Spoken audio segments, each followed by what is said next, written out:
নমস্কার, আপনারা দেখছেন পানি ট্যাঙ্কি টাইমস। প্রতি বছরের ন্যায় এবছরও পালন করা হলো বিশ্ব আদিবাসী দিবস। আজ খড়িবাড়ির বাঞ্ছাভিচা এলাকায় আদিবাসী ওয়েলফেয়ার অ্যাসোসিয়েশনের পক্ষ থেকে পালন করা হলো বিশ্ব আদিবাসী দিবস। এদিন আদিবাসী সমাজের গ্রাজুয়েশন শিক্ষার্থীদের সংবর্ধনা প্রদান করা হয়। এছাড়াও চারা গাছ বিতরণ এবং আদিবাসী সমাজকে সচেতনতা প্রসার বার্তা দেওয়া হয়। মাননীয় মুখ্যমন্ত্রী চেষ্টা করে যাচ্ছেন প্রত্যেকটা সমাজকে এগিয়ে নিয়ে যাওয়ার জন্য। আদিবাসী সমাজের জন্য অনেক প্রকল্প শুরু করা হয়েছে। বয়স্কদের জন্য জয় জোহার প্রকল্প, চার সুন্দরী, আরও বিভিন্ন ধরনের প্রকল্প তো আছেই, জানান শিলিগুড়ির মহকুমা পরিষদের সভাধিপতি অরুণ ঘোষ। আরও খবর জানতে অবশ্যই চোখ রাখুন শুধুমাত্র পানি ট্যাঙ্কি টাইমসের পর্দায়।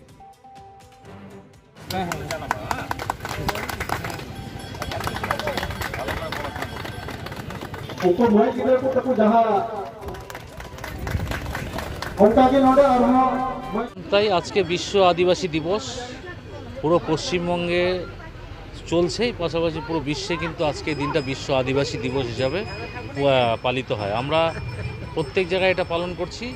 আমি ধন্যবাদ জানাই আদিবাসী ওয়েলফেয়ার অ্যাসোসিয়েশনকে, যারা এখানে আজকের এই দিনটাকে এত সুন্দরভাবে ওনারা পালন করছে। এটা সত্যি একটা আমাদের মধ্যে একটা ভালোই জাগবে যে আমরা প্রত্যেকটা সমাজকে নিয়ে যে আমাদের দেশ বা আমাদের রাজ্য বা আমাদের শহর গঠিত হয়, আজকে তার নিদর্শন ওনারা রেখেছেন।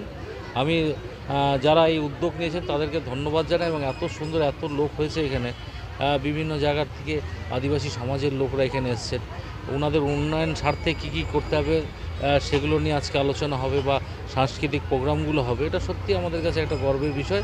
এবং আমরা চাই যে এই যারা আদিবাসী ওয়েলফেয়ার অ্যাসোসিয়েশন আছে, আগামী দিনে তাদের পাশে থেকে আমরা যাতে সমাজের কাজগুলো করতে পারি। ওনাদের কারণ আমাদের ট্রাইবাল ডিপার্টমেন্টই একটা আলাদা আছে, যেই ডিপার্টমেন্ট থেকে কিন্তু অনেক সরকারি সুযোগ সুবিধা আমরা করতে পারি ট্রাইবাল এরিয়াতে। তো এখানে ছোটনদাও আছে, বাকি সবাই আছে, আমাদের পঞ্চায়েত সমিতির সভাপতি, পঞ্চায়েতের প্রধানরা সবাই আছে। আমরা আগামী দিনে এনাদের সাথে যোগাযোগ করে এনাদের মাধ্যমে কিছু কাজ নিয়ে যাতে আমরা সমাজের কাজ করতে পারি, সেই চেষ্টা আমরা আগামী দিনে করব। এই আদিবাসী সমাজ তো একদম পিছিয়ে পড়া সমাজ না, এখন আর পিছিয়ে পড়া নেই।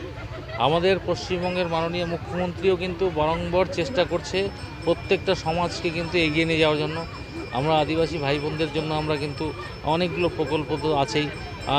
বয়স্কদের জন্য জয় জোহার প্রকল্প আমরা চালু করেছি, চার সুন্দরী আমাদের চালু আছে, কন্যাশ্রী, রূপশ্রী, সবুজ সাথী, স্বাস্থ্যসাথী, এগুলো তো আছেই, ঐক্যশ্রী আছে। আমরা বিভিন্ন সরকারি সুবিধাগুলো তো পাচ্ছি। পাশাপাশি ট্রাইবাল ডিপার্টমেন্ট থেকে কিন্তু আমরা বললাম একটু আগেই যে আমরা অনেক কাজ করার স্কোপ আছে। আপনারা সহযোগিতা করতে হবে ওনাদেরকে, ওনারা যোগাযোগ করলে আমরা নিশ্চয়ই আগামী দিনে সহযোগিতা করব। এই বছর না, শুধু আজকে নয়, এটা হচ্ছে আমরা এই অ্যাসোসিয়েশন থেকে, আদিবাসী ওয়েলফেয়ার অ্যাসোসিয়েশন থেকে আমরা হচ্ছে গত 3-4 বছর ধরে করছি। আগে আমরা হচ্ছে ছোট আকারে করতাম, এবছর আমরা হচ্ছে একটু বড় আকারে করছি। বড় আকারে করার কারণ আছে যে হচ্ছে আমরা এখানকার শুধু হচ্ছে নাচ গান সাংস্কৃতিক প্রোগ্রাম না, আমরা হচ্ছে কিছু সচেতনতামূলক কিছু প্রচার করতে চাই। আমরা এখানকার মানুষ কিছু সচেতন হোক, তাদের বিষয়ে পড়াশোনা হোক, ব্যবসা বাণিজ্য হোক। তারপরে হচ্ছে এই যে আমাদের হচ্ছে আদিবাসী সমাজে বিভিন্ন ধরনের কুরীতি আছে, সেগুলোর থেকে হচ্ছে বেরিয়ে আসুক। এবং হচ্ছে আমরা এনকারেজ করছি এখানকার ছেলে মেয়েদের, বিডিও সাহেবকে অনুরোধ করেছি এবং বিডিও সাহেব কিছু গিফট পাঠিয়েছে যে হচ্ছে তোমরা পড়াশোনা করে এগিয়ে আসো, বড় হও, চাকরি বাকরি করো, শুধু বাগানে কাজকর্ম করলে হবে না, ঠিক আছে, এখান থেকে বেরিয়ে আসো। এবং হচ্ছে এখানে আমরা দেখছি যে হচ্ছে এই বাগানগুলোতে দেখছি হচ্ছে ছেলেমেয়েরা হচ্ছে একদম অল্প বয়সে বিবাহ বন্ধনে আবদ্ধ হয়ে যাচ্ছে। এবং তাতে করে কি হচ্ছে, তাদের বাচ্চা কাচ্চা সুস্থভাবে হচ্ছে না, ঠিক প্রসব হচ্ছে না, এবং হচ্ছে পরবর্তীতে সেই বাচ্চা হচ্ছে বিভিন্ন রোগে ভুগছে। তো এই সমস্ত জিনিসগুলো নিয়ে হচ্ছে আমরা আজকে বেশি চর্চা করছি। আপনার নাম? আমার নাম অনিল হেমব্রম, আমি সহসভাপতি এই সংগঠনে।